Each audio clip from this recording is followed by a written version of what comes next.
안녕하세요. 네, 안녕하세요. 저희의 개인적인 사정으로 인해서 팟캐스트에서 유튜브로 장소를 옮기게 되었습니다. 죄송합니다. 네, 좀 더 열심히 하겠습니다. 열심히 하겠습니다. 네, 안녕하세요. 청년백수 테마파크입니다. 네, 안녕하세요. 오수입니다. 네, 안녕하세요. 저는 다다입니다. 네, 우선 이번 방송에 앞서 사과의 말씀 드립니다. 네, 저의 개인적인 사정으로 인해서 근 한 달 동안 업로드하지 못한 점 대단히 죄송하게 생각합니다. 하지만 앞으로 대략 일주일에 하나 정도 열심히 녹음해서 올리도록 하겠습니다. 죄송합니다. 오늘 저희 뭐 하기로 했죠? 네, 오늘은 영화 인셉션에 대해서 한번 이야기해 보도록 하겠습니다. 네, 영화 인셉션 선택한 이유가 있다고 들었는데. 개인적으로 이 영화를 처음 봤을 때, 좀 되게 어렵고, 재미도 없고, 극장에서 졸기도 했습니다. 그 정도로 되게 좀 지루했는데, 지나고 나서 다시 보게 되니까 되게 생각할 거리도 많고, 고민을 많이 던져주는 그런 괜찮은 영화 같아서, 이 영화에 대해서 한번 얘기를 꺼내보려고 이 영화를 선정하게 되었습니다. 네, 저 같은 경우에는 네, 그 옆에 있는 오수 씨 옆에서 인셉션을 보면서 같이 잤던 기억이 납니다. 네, 아마도 그때 만취 상태에서 영화를 보지 않았나 드는 생각이 듭니다. 저도 인셉션을 보면서 조금 잤습니다. 네, 그래서 저는 이번 영화를 선택하게 된 게 아닐까 싶습니다. 네, 방송 중에는 자지 않겠습니다. 네, 그러면 그 오수 씨 이제 마음을 진정하시고 네. 인셉션 줄거리 한번 설명해 주시죠. 네. 그 혹시나 뭐 저희가 인셉션이 나온 지 오래됐고 그리고 많은 분들이 봤을 거라 생각하지만 그래도 혹시나 안 보신 분들이 계시다면 이 영화는 괜찮은 영화니까 꼭 한번 보시라고 말씀드리고 싶고 그래도 나는 이 영화가 보기 싫다, 보기가 힘들다 그런 분들을 위해서 아주 짧게 스토리를 간추려서 설명해 드리겠습니다. 네, 그러면 영화에 스포일러가 있나요? 당연히 있습니다. 아주 많습니다. 네. 영화를 아직 안 보신 분 중에 스포일러를 싫어하시는 분들은 네, 영화를 먼저 보시고 이 방송을 들어주시면 좋겠습니다. 네. 인셉션의 영화에서는 가까운 미래입니다. 그 세계에서는 사람의 꿈에 침투를 해서 그 사람의 생각을 혹은 기억을 빼내는 그런 게 가능한 세계입니다. 그 주인공 도미니코브, 저희는 디카프리오라고 하겠습니다. 이 디카프리오는 어느 기업의 주요한 위치에 있는 사람의 꿈에 침투를 해서 그 사람의 정보나 기억을 빼내서 다른 기업에 팔아넘기는 그러니까 프리랜서 산업 스파이의 일을 하고 있습니다. 그리고 한 가지 의뢰가 들어옵니다.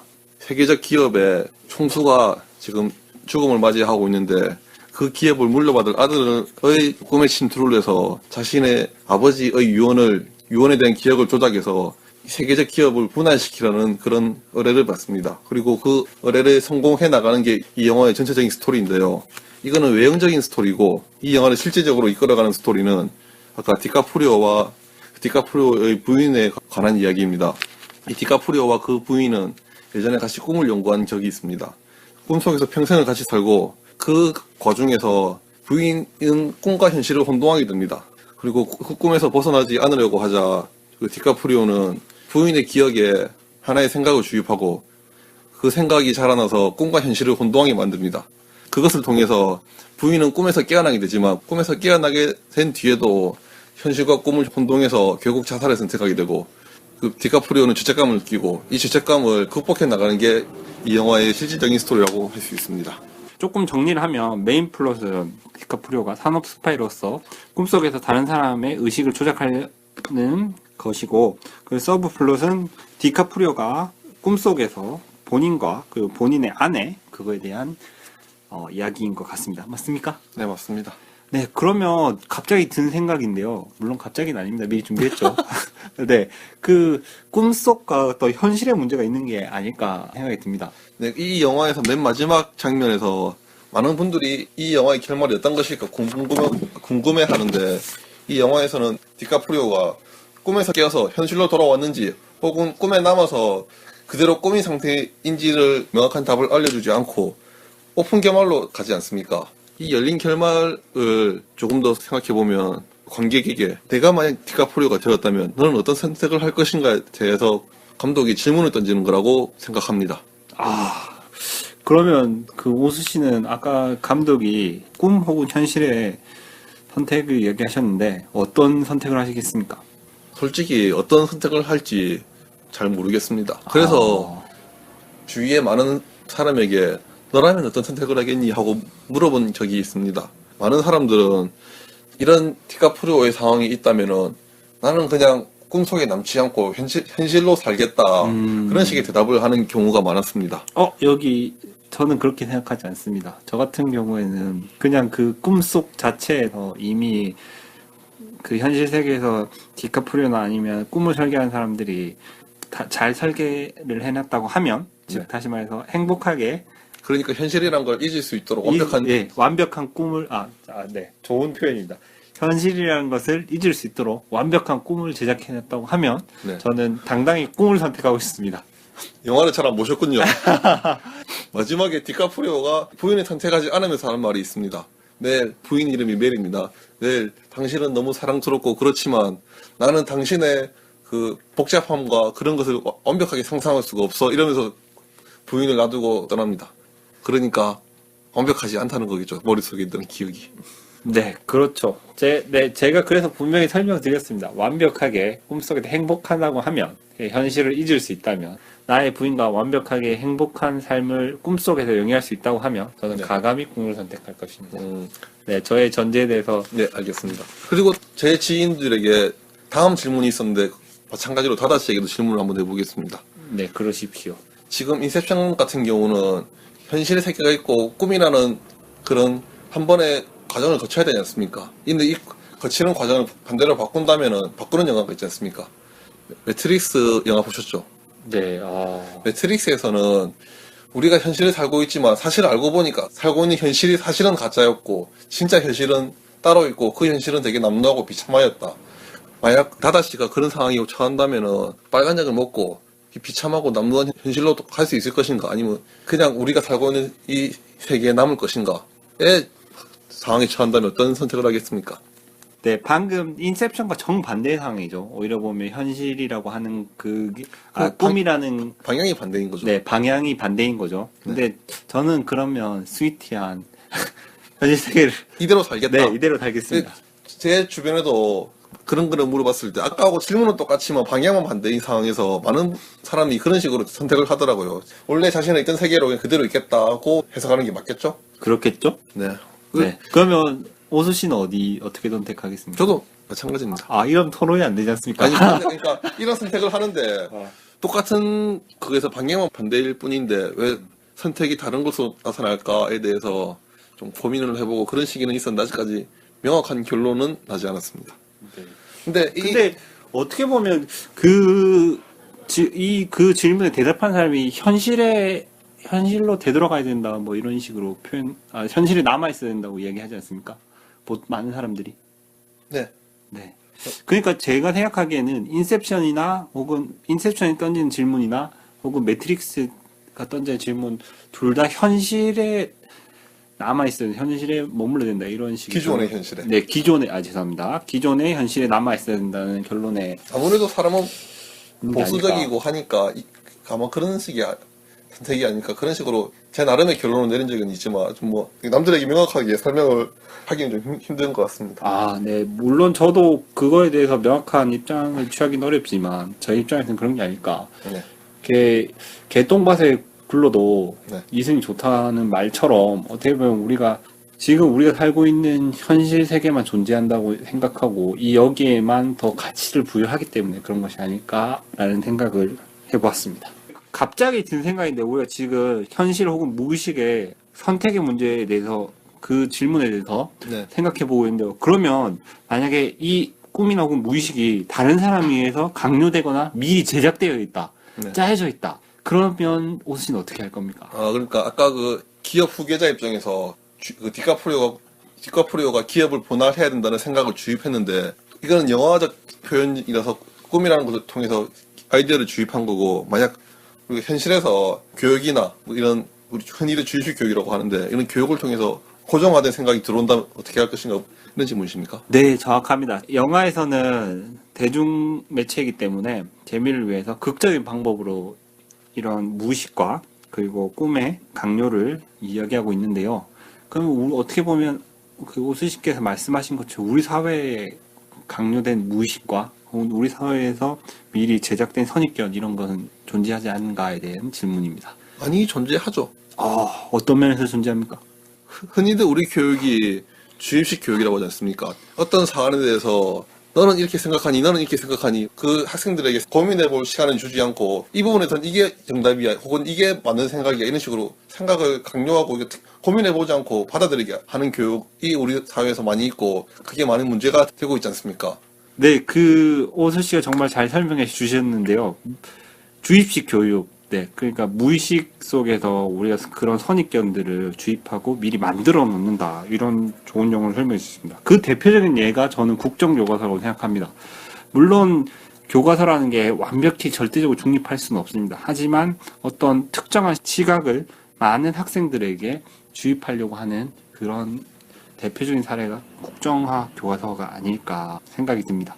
근데 교과서라는 게 말씀해 주셨다시피 완벽할 수가 없습니다. 사람이 만드는 거기 때문에. 그렇지만 사회적 논의 과정을 통해서 이거는 문제점이 없는가, 혹은 저거는 뭐 괜찮은가, 이 시각은 어떤가, 이런 다양한 생각을 듣고 합의된 게 교과서인데, 지금 만들어지고 있는 교과서라는 것은 지필진도 후에나 다 만들어지고 나서 공개되고, 지필 가이드라인 이런 것도 공개가 안 되고, 그리고 어떤 부분이 문제가 있는지, 어떤 부분에 잘못된 부분이 있는지, 이런 것에 대해서 사회적 논의가 전혀 없이 특정한 세력의 특정한 생각을 자라나는 학생들에게 주입하기 위해서 이런 국정교과서가 만들어지지 않았나, 그래서 되게 우려스럽지 않나, 그런 생각을 합니다. 네, 저도 이 부분에서 완벽히 동의합니다. 물론 인셉션의 내용과 그리고 지금 우리가 말하는 국정교과서가 좀 멀리 떨어지게 느끼는 분들이 많을 거라고 생각하지만, 실제로 우리가 인셉션에서 보는 그 의식에 대한 주입, 이런 것들이 실제로 우리 사회에서도 우리가 지금 살아가고 이 순간에도 벌어지고 있다고 저는 생각합니다.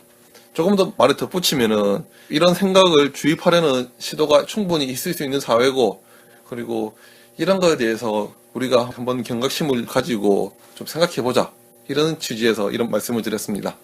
네, 이왕 이렇게 인셉션 영화에서 멀리 나가본 거, 그럼 우리 영화를 통해서 네. 우리 예술이란 뭘까에 대해서 한번 이야기해보는 건 어떨까요? 네, 좀 많이 나간 것 같지만 해도 되지 않겠습니까? 네, 저도 그렇게 생각합니다. 저는 엔딩 장면으로 다시 한번 돌아가 보고 싶습니다.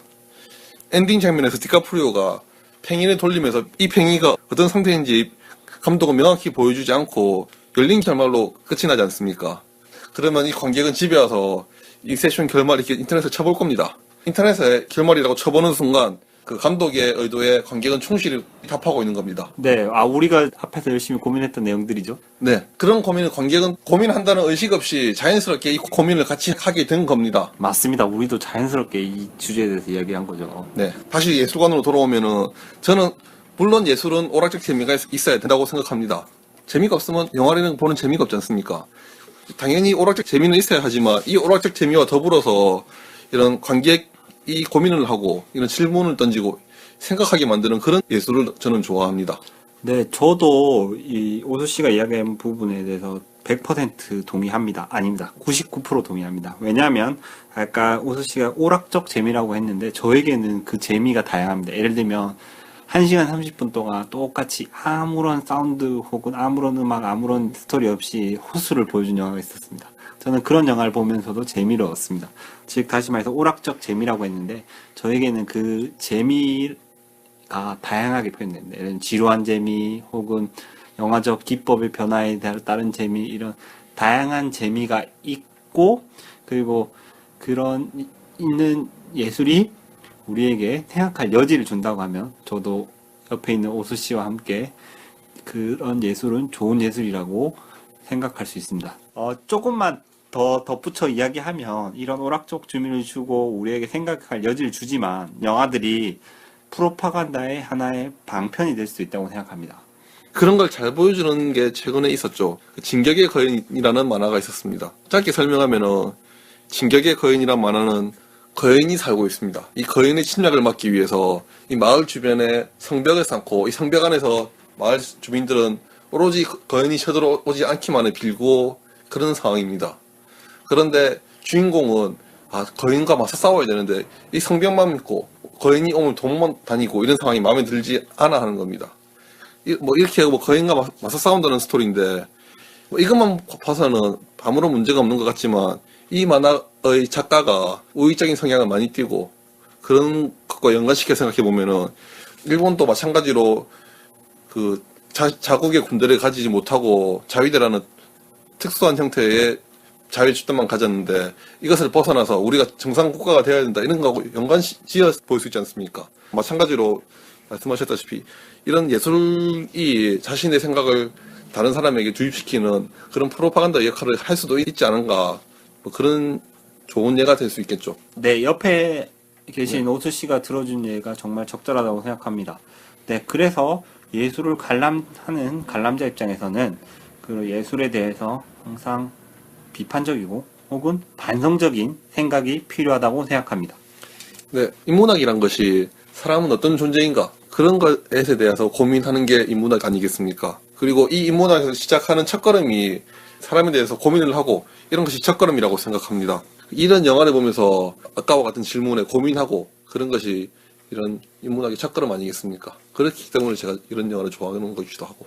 네, 오늘 어떻게 보면 영화에 대해서 이야기를 하기로 했는데 너무 멀리 나와서 다양한 분야, 다양한 사회 예술에 관해서 이야기해 보았습니다. 네, 물론 영화에 대해서 이야기하는 것도 좋지만 이렇게 영화를 통해서 느낀 점에 대해서 우리만의 시각을 가지고 이야기한다는 측면에서 우리는 긍정적으로 평가하고 있습니다. 그래서 이렇게 영화를 가지고 좀 다양한 이야기를 해보았습니다. 물론 이 영화와 우리의 이야기들이 거리가 멀다고 느끼신 분도 있겠지만 그냥 우리의 순수한 시각을 담기 위한 노력이었다라는 것을 알아주셨으면 감사하겠습니다. 네, 오늘 녹음 어떠셨나요? 제가 인셉션이라는 영화를 좋아하기도 하고 그래서 제가 이 영화에 대해서 얘기하자고 한 거기도 한데 저는 제가 좋아하는 영화에 대해서 얘기해보고 이런 시간이 되게 좋았습니다. 네, 저 같은 경우에는 주위의 지인들에게 너희들 왜 이렇게 정치적인 것만 하냐, 그 청년백수 테마파크인데 왜 정치밖에 없냐, 테마가 너무 적다. 네, 테마가 너무 적다 이런 식의 비판을 많이 받았었는데, 네, 이번 화를 계기로 이런 일상 속에서 일어나는 다양한 이 문제들을 우리만의 시각을 가지고 이야기하는 방송이 되어야 되겠다는 다짐을 해보았습니다. 감사합니다. 네, 감사합니다. 마치겠습니다.